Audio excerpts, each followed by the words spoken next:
What's going on today, guys? Welcome back to DC Unplugged, and today we are going to change this Lightning V1.5 to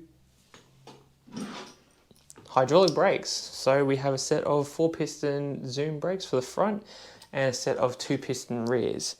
The reason why we're doing this one is because, as this title is, it's a 1.5. So if you look at the other previous videos, you'll understand why this one is probably in need of some hydraulic brakes. So enough of that one, let's get straight into the video and into the install. So for this one today, guys, we're just basically putting the 2-piston calipers on the rear and the 4 pistons on the front. So this is a big upgrade over the stock traditional cable brakes, which you'd probably, yeah, that happened. Over the stock brakes here, so we've got cable running up the front and the back. Just because this scooter no longer does the old, like 55 or so kilometers an hour. It now goes over that and heads towards the 70 kilometers mark. So we need this thing to be able to pull up and withstand a couple of heat cycles and, you know, rinse and repeat. So, and as well as that is the great thing about hydraulic brakes is usually one finger pull and you pull up pretty quickly. So it's a lot smoother feeling on the fingers, not so gritty through the cable. So there's lots of wins when it comes to converting from cable-styled brakes to obviously the hydraulics. So let's get some tools out and show you what you'll need if you're doing this to your very own Lightning V1. It might not have to be Lightning V1.5, but these will be the tools you'll need. 5mm Allen key, a 4mm Allen key, 8mm spanner, a knife, hydraulic bleed kit, and of course your hydraulic brakes. For this install, we're also adding another feature too. Okay, so the brakes weren't really a necessary thing, you don't have to, but I do advise it, especially if your rotors are quite worn down. If they have a lip on them, it's definitely time for a new set of rotors. But being that we are in that area anyway, we're going to change them while we're there, so hence the reason why the milk crate and the spanner at the end. So what we'll do is we'll probably start taking these off. So off with the grips were quite easy. They're those lovely ones that actually got given away and actually won by one of our fellow members on our 500 subscribers and on our 500 subscribers cruise, which are the jet black grips.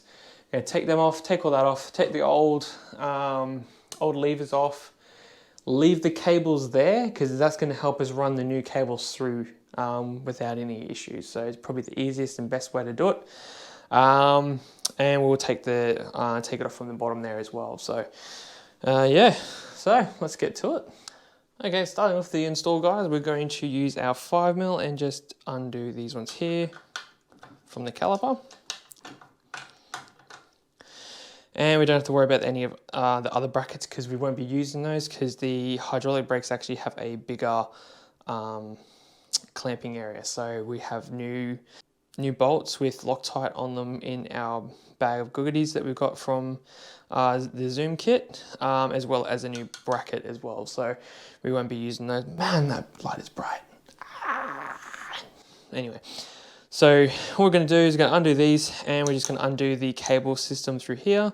So I'll start by doing this from the top. Actually, now that we don't have actually the bit on there, we can just pull that through actually. Bugger it. We ain't going to use them anymore anyway. Now, like I said in the start of the video, we are going to use this cable to actually pull through the hydraulic system, which I'll show you how to do that in a minute. But for now, we're going to undo these calipers and get them going. Just while undoing these brakes as well, guys, you'll just see in just a second, undoing, I got these 2 washers here. Be a good idea, once you've undone them, to keep those and don't do what I just did and lose them. No good. Because we might need to use the, don't know yet, but we might need to use a couple of these washers to even space the new caliper out, but that really depends on how they fit. So yeah, don't ever throw these out. They could come in useful for something. All right, now it's for the rear turn. The rear's turn, so now we are going to use that same 5mm again. There was once a day that I would pray for you. I'd go and misbehave just so you'd notice too. Sneaking looks up and down from across the room. And damn, what a hell of a view. I feel good, you look great, I like you, I can't wait.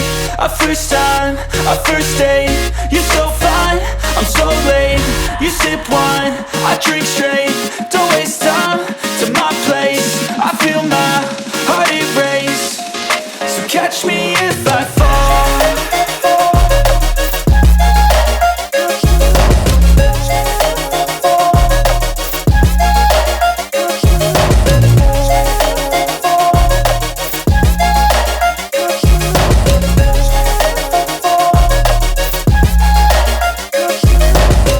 I'm falling fast, sitting here praying that this night's gonna last. You got it all. Okay, so that's everything off the bars that we pretty much need off. Cables, some more cables, brake sensors, and the throttle. We're going to leave the screen in place because that's not going anywhere, so we leave that clicked in, and we've just got our light switch just dangling here, so it's not going to have any stress on it, so it should be fine. Okay, so moving forward, we're pretty much going to get the scooter up on the milk crate, probably on this bench here. That should be fine. Plenty of room from the roof. So yeah, we'll get it on the crate, and we're going to take that rear motor off, as well as the front one as well while we're at it. And we'll get the new disc brakes, the discs on there. So let's go into that. And then you grab your bird to undo, oh, hang on, that's the wrong tool. And then you grab your 21-inch spinny thing, and you want to undo that.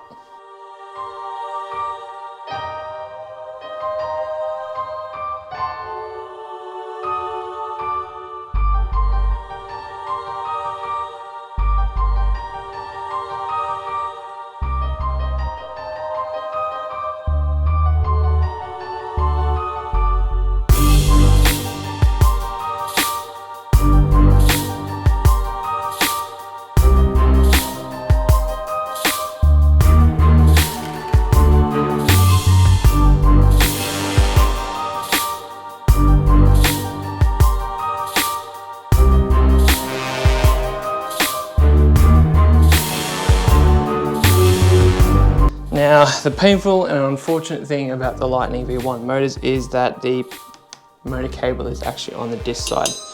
So what we're going to have to do here is loosen these off and actually pull the motor cable through, which is inside the deck which you can actually easily access in the Lightning V1 deck frame. So what we might do is we'll just get these loosened off for now, and I'll run them through, and we'll get rid of this disc and put the new one on, just like this.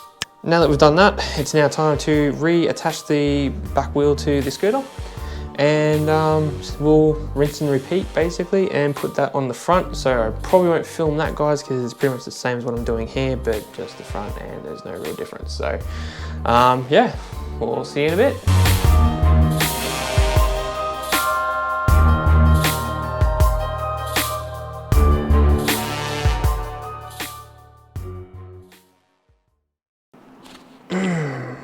Yeah, so my GoPro overheated, and now I've lost all that footage. So I'm gonna quickly catch you up to date. So we had to change the front tire because the brake caliper was actually that big. It didn't allow for the original tire that was quite wide.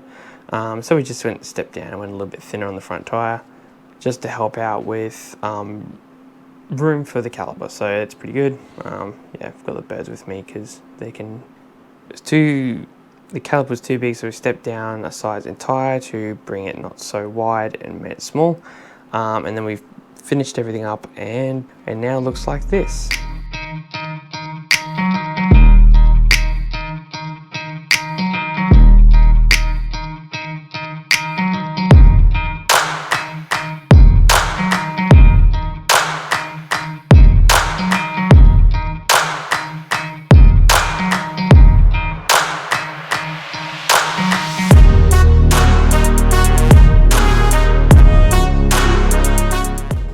So yeah, I had massive plans to obviously then review this scooter and obviously finish it up. This is Zeta and Forrest, by the way. These are probably the two noisy birds you hear in some background parts of the clips. But yeah, there are birds, there are little pets, they're cute. But yeah, we have massive plans to obviously unveil this scooter in a bit better fashion, but time, yeah, everything just didn't play a role with this one. But the outgoing parts is there's more to come with this scooter. It's still not done. It's still to go through one more iteration of its journey, I would say. And that will basically be its finished thing. So look forward to that one, guys. Thank you all so much for watching, and I'll see you all in the next one. Cheers.